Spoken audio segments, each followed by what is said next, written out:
Welcome to this podcast segment of A Beautiful Day to Learn. My name is Abigail at samahan niyo ako with various discussions on education, journalism, communication, language, and literature.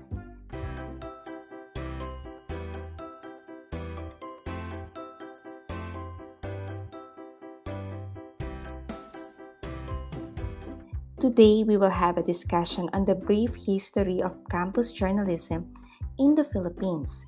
But before that, may isang dyaryo muna akong ipapakita sa inyo. The first newspaper published in the Philippines, as per record was a sheet called Del Superior Gobierno, Spanish na Spanish.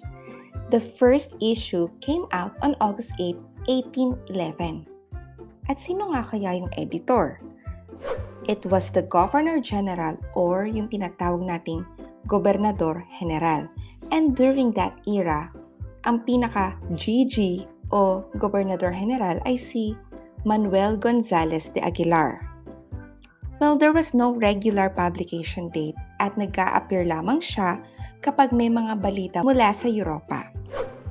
It lasted only over a period of 6 months, during which time there were 15 issues published.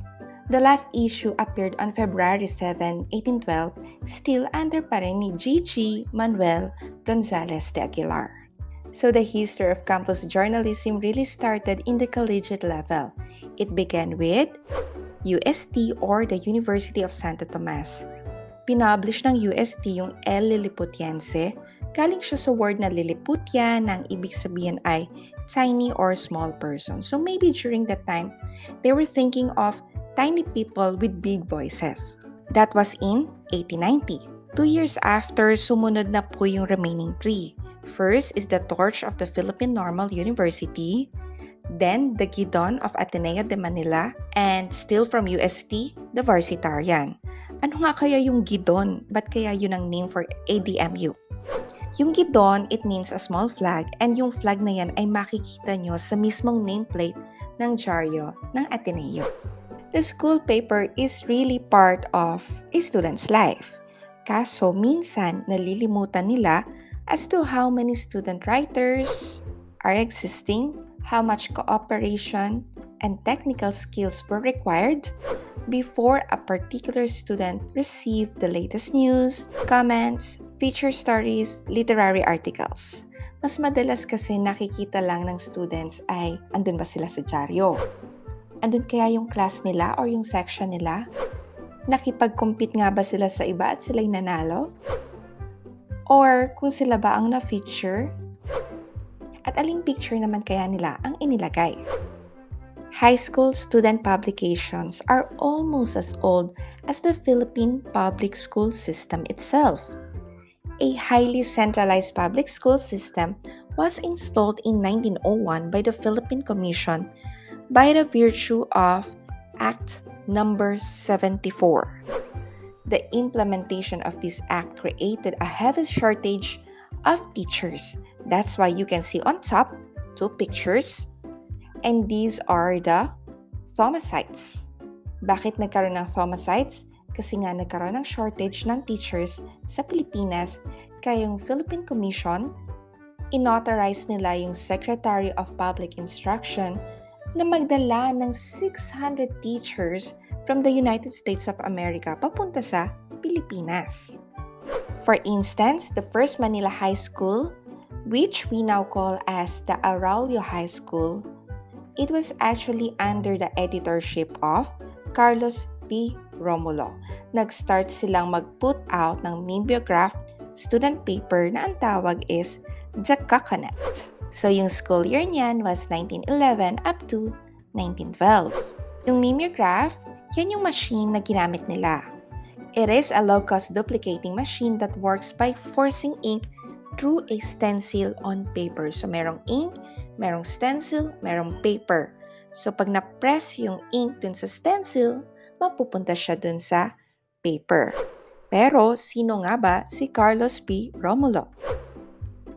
Carlos was a reporter at the age of 16, a newspaper editor by the age of 20, and a publisher at 32. #Goals in Life. and he was the only Asian to win the Pulitzer Prize in Journalism for a series of articles. Ano kaya tong articles na to? He predicted the outbreak of World War II. All in all, Romulo wrote and published 18 books. Dami! Student publication was introduced in our country shortly after its wide adoption in the American high schools and colleges. Ibig sabihin, nag-spread muna siya sa Amerika, and when it was fully embedded, saka lang din siya na-spread sa atin. It was introduced as an extracurricular activity. Imagine, extracurricular? Back in my elementary days, pag sinabing extracurricular, ibig sabihin may bearing yan or extra points na makaka-add up sa standing or honors mo. Like if you're going to become a valedictorian or salutatorian. So sinabi natin nagkaroon siya ng widespread adoption in the United States at yung first high school paper ay pinapaniwalaang na-publish noong 1851. However, it was not until the early 1920s that student journalism had gained the acceptance in the American high schools. Sa Philippine setting, La Union Tab was the first regularly issued printed high school paper. It was published in 1923. So sinasabi that it is considered as the pioneer high school newspaper. Yung principal nun was Gabino Tabunar. Since then, other pioneer high school papers also came out after the other. So we have here the Pampangan, the Leytean, the Rizalian, the Coconut, the Soil, and the Samarinian. Have you noticed something dun sa mga names ng school papers na to? First, either they are named after the geographical location, or second, the main product or source of living in their area or location. In addition, meron tayong the Melting Pot, the Granary, the Torres Torch, the Cagayan Student Chronicler. Oh, bakit kaya naging Melting Pot? Does this have any concern with witchcraft? Some kinda Harry Potter ang peg? For your information, Tarlac is called the Melting Pot because it borders Pampanga to the south, Nueva Ecija to the east, Pangasinan to the north, and Zambales to the west. Ibig sabihin, nasa gitna si Tarlac. Dagdag yan sa vocabs natin ha. Melting pot refers to a place where different people, styles, culture, traditions are mixed. And then yung granary naman ng Nueva Ecija High School, we consider Nueva Ecija as the largest province in their region and also one of the highest producers of rice grains and byproducts in the country. So yung granary, ibig sabihin yan ay stockroom or storeroom ng mga rice grains. So another vocabs check.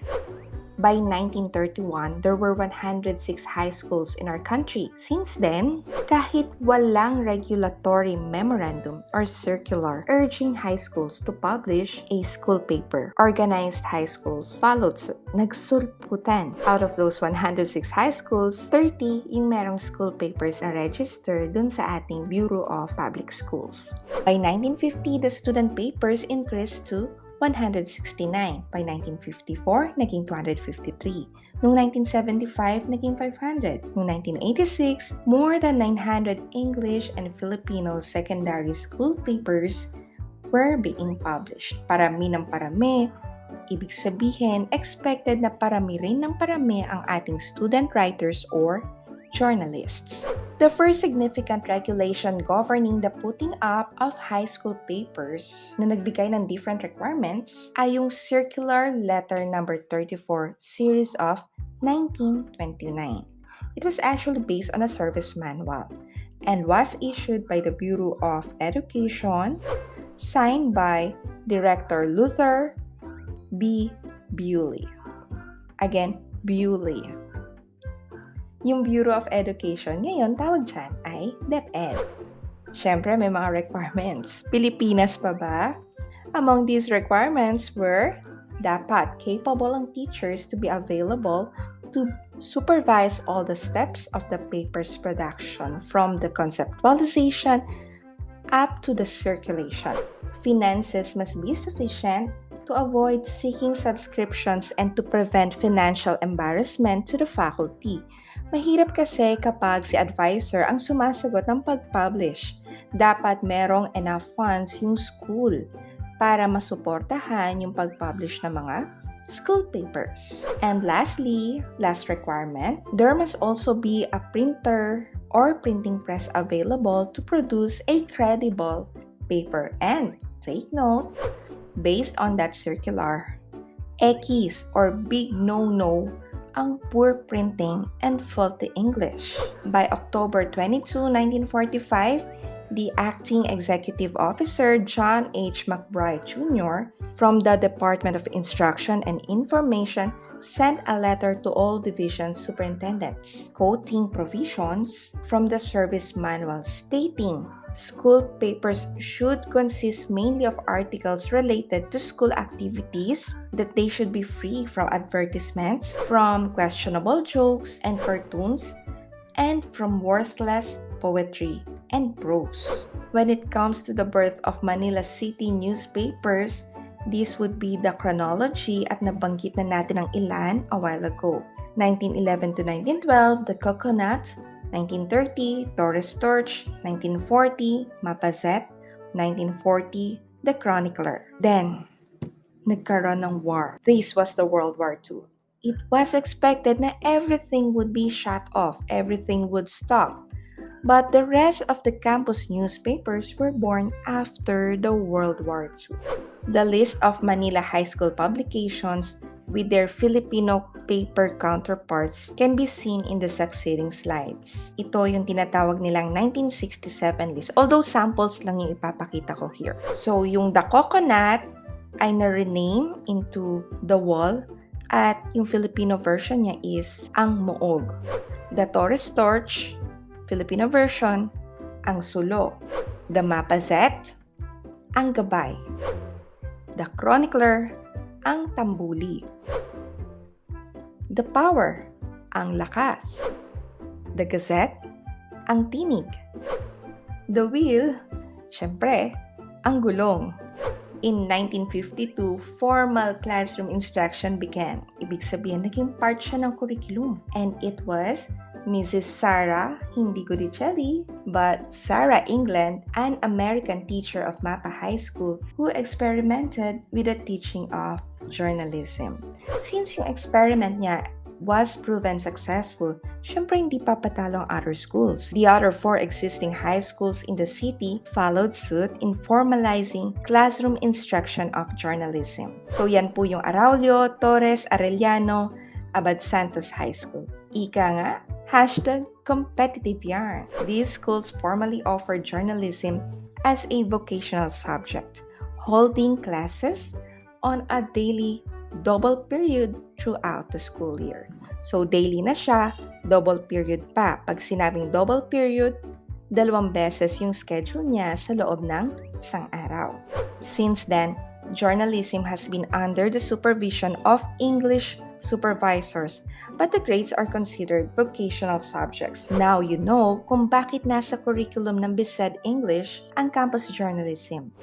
This subject is being entrusted to you. By 1964, Mrs. Clehenia San Juan, the department head of English in Araulio High School, was appointed as journalism supervisor. So we can see that during the 1960s, dyan nag-start yung ating journalism supervisor or media supervisor. And from here, we can say that the rest is indeed history. Since Manila is the capital of our country and numerous schools were established due to its population, at least 4 to 6 issues a year or 1 kada grading period ang napapublish in both elementary and secondary schools. Minsan pa nga doble kasi merong English, merong Filipino version. Though at present, of course, nagkaroon tayo ng drastic changes due to the pandemic, but surely things will get back on track and opportunities for digital newspapers also proliferated naman. Campus journalism serves as the voice of the students. Student journalists can act as messengers of the student body in terms of campus, local, and national concerns and issues. It also improves the communication skills of the students. Kasi Nagkakaroon sila ng different tasks such as editing, writing, proofreading, headline writing, captioning, and marami pang ing forms. That's why knowing the history of campus journalism in our country is also vital, for it lays the foundation of our freedom of opinion and expression. Once again, this is Abigail of A Beautiful Day to Learn, and I hope that you learned something about the history of campus journalism in our country. God bless everyone.